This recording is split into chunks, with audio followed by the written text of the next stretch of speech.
Les 27 États membres ont fait preuve d'une unité tout à fait exceptionnelle ce samedi lors du sommet sur le Brexit.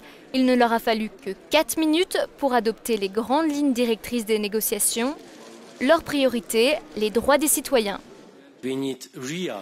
Nous avons besoin de garanties solides pour les citoyens qui vivent, travaillent et étudient au Royaume-Uni.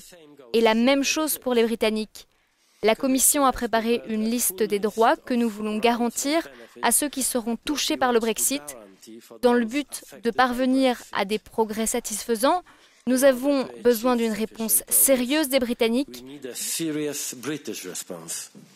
Je vous assure que dès que le Royaume-Uni apportera de réelles garanties pour nos citoyens, nous trouverons une solution rapide. Mais cette unité pourrait être de courte durée.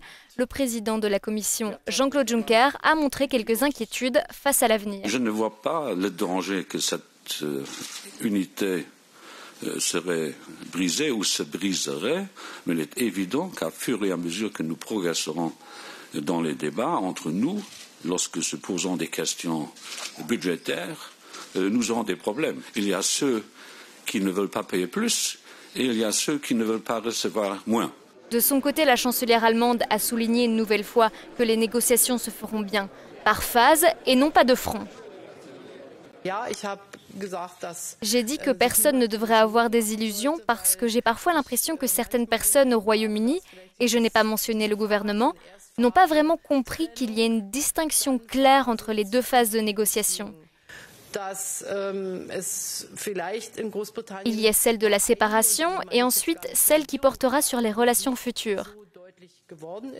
Et j'en profite pour dire qu'il n'y a pas d'alliance contre la Grande-Bretagne. Le négociateur en chef de l'Union européenne, Michel Barnier, annoncera mercredi prochain les recommandations de la Commission pour les négociations.